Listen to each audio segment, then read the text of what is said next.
મહાપુરુષના નામનો દોરો બાંધી દઈ, માથે સત્સંગની ગાંઠ મારી દઈ, જ્ઞાનનું માથે હતાણ કરી દઈ, પણ અહીંથી ઊભા થાઉં એટલે એક એક દોરા હરી જવાના છે.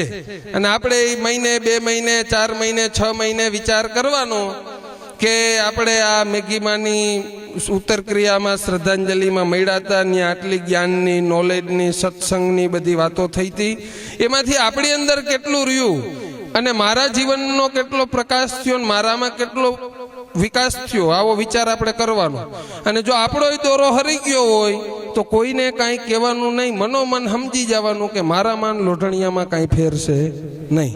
આટલો પ્રયોગ દરેક કરજો. અને મારી મૂળ વાત એ હતી કે ક્યાંક ને ક્યાંક ગુલામ બનાડવામાં આવ્યા છે. જો એક ઘોડો હોય ને એને તમે એક જ ખીલે બાંધો, એક જ ખીલે બાંધો, એક જ ખીલે બાંધો, એટલે ઘોડાને નક્કી થઈ જાય કે આપણે ખીલે બંધાવવાનું છે, એને નક્કી થઈ જાય. પછી એક દિવસ પ્રયોગ કરો, એ ઘોડાને ત્યાંથી છોડાવી લ્યો અને એને પ્લાસ્ટિકની ખુરચી સાથે બાંધી દો. હવે ઘોડાને પ્લાસ્ટિકની ખુરચી હારે બાંધી દો, ઘોડો ત્યાંથી હલશે નહીં. નકર એવી 10 ખુરચીઓને ફગાવી દે એટલી શક્તિ ઘોડામાં હોય, પણ ત્યાંથી હલવાનો નથી. શું કરવા કે ખીલાનો ગુલામ થઈ ગયો, ખીલાનો ગુલામ થઈ ગયો. ને આપણે ક્યાંક ને ક્યાંક ખીલાના ગુલામ બની ગયા છીએ. ખીલો છૂટતો નથી અને માણસની જાતનો સ્વભાવ છે કે એને ગમે ત્યાં ખીલો પકડવા જોઈએ, કાંઈક તો એને ઠુંગું પકડવા જોઈએ જ છે. બુદ્ધે શું કર્યું? બુદ્ધે આપણા બધા ખીલા છોડાવી નાખ્યા, બધા ઠૂઠા છોડાવી દીધા. અંધશ્રદ્ધાના, કુરિવાજના, કુરૂઢીના, અજ્ઞાનતાના, હોમના, યજ્ઞોના બધા ઠુંગા છોડાવી દીધા. આપણે શું કર્યું?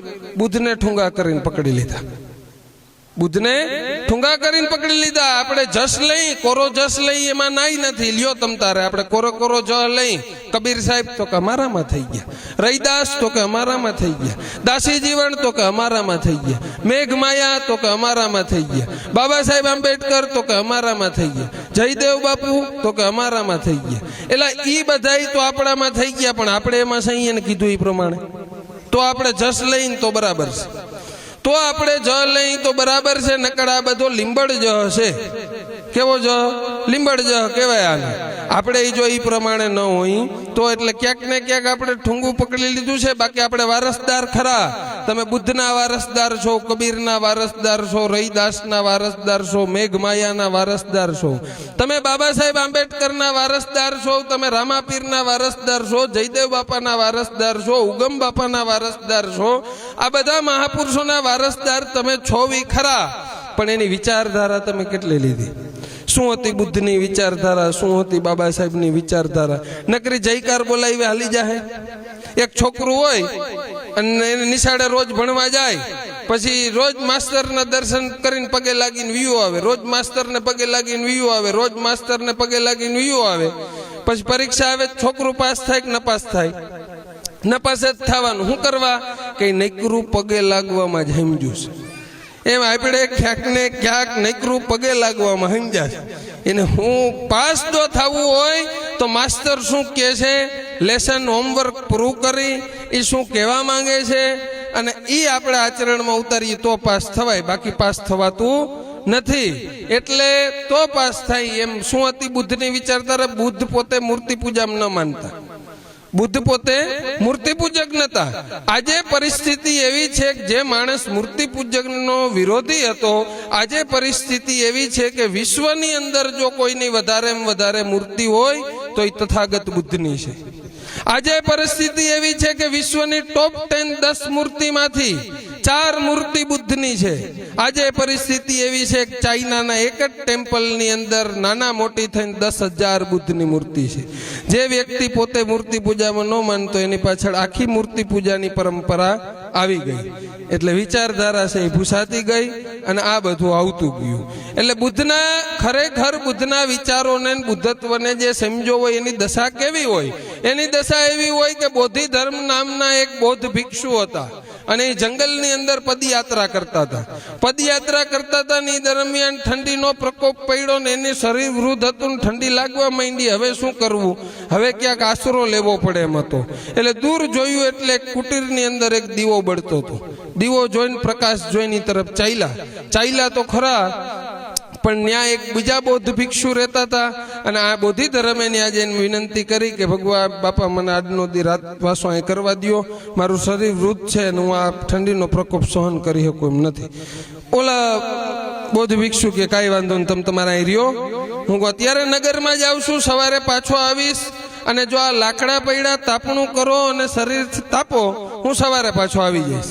એટલે બોધિ ધર્મે તાપણું બાપણું કરીને તાપવાનું ચાલુ કર્યું અને તાપતા તાપતા તાપતા સવાર પડતા લાકડાનો પુરવઠો થઈ રહ્યો અને ઠંડીનો પ્રકોપ હતો એથી વધારે વધ્યો.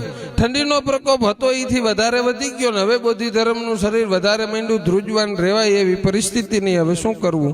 આજુબાજુમાં જોયું તો ક્યાંય લાકડા નહીં, પણ ખૂણામાં નજર પડી તો ત્યાં ઊભી બુદ્ધની મૂર્તિ હતી અને મૂર્તિ કાષ્ટની હતી, લાકડાની. એટલે મૂર્તિને ઉપાડીને મૂકી ભઠ્ઠામાં મૂર્તિને મૂકી અને બોધિ ધર્મ માંડ્યા તાપવા. સવાર પડતા ઓલા કુટીરના માલિક ભંતે આવ્યા એટલે એને આવીને જોયું, કે બુદ્ધને હળગાવ્યું. એ તો અંદર આવીને બોલવાનું ન બોલવાનું, ચાવ્યું વગર ચાવ્યું, વેણ ને કવેણ ને તે બુદ્ધને હળગાવ્યો. ઓલો ચાવ્યું વગર ચાવ્યું, વેણ કવેણ બધું બોલે, પણ બોધિ ધર્મ હસતા જ રહ્યા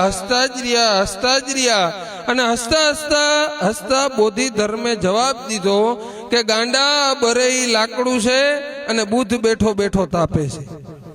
આ બરે લાકડું છે ને બુદ્ધ બેઠો બેઠો તાપે છે. એ બુદ્ધત્વ તરફ વળવાની વાત આપણને તથાગત બુદ્ધે કરી છે.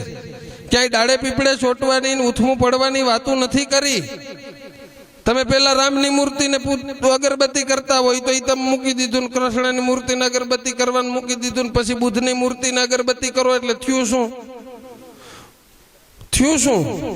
ખાલી ચિત્ર ફર્યું. મુદ્દો તો ઈનો ઓલું ચિત્ર બાંસુરી વાળું તીર કામઠા વાળું હતું, આ કઈક નવું આવ્યું. મુદ્દો તો ઈનો ખાલી ચિત્ર ફરી ગયું. જેમ આપણે કહીએ ને કે બોટલ બદલી ગઈ, દારૂ તો અંદર ઈનો. તમે બાલ મોવારા લેતા પેલા જે વ્યક્તિએ કોઈ પ્રકારની કર્મકાંડની વિધિ નથી આપી, તથાગત બુદ્ધે કોઈ પ્રકારની કર્મકાંડની વિધિ નથી આવી. આજે પરિસ્થિતિ એવી છે કે ગુજરાત એકલામાં 82 વિધિ હાલે. ગુજરાત એકલામાં એના નામ પાછળ 82 વિધિ હાલે. જે વ્યક્તિએ ક્યાંય કર્મકાંડની વિધિઓ નથી આપી એની પાછળ 82 વિધિ હલાવવામાં આવી. પેલા તમે બાળ મોવારા લેતા, બાળકના વડીલોને યાદ હોય, બાલ મોવારા નાનું બાળક હોય એટલે એના લે આપણે ત્યાં, એટલે બાલ મોવાડા લેતા એટલે એ બધું બંધ થયું. હવે આમાં એ નવું આવ્યું. શું નવું આવ્યું? કેશ કંપન વિધિ. અને એમાં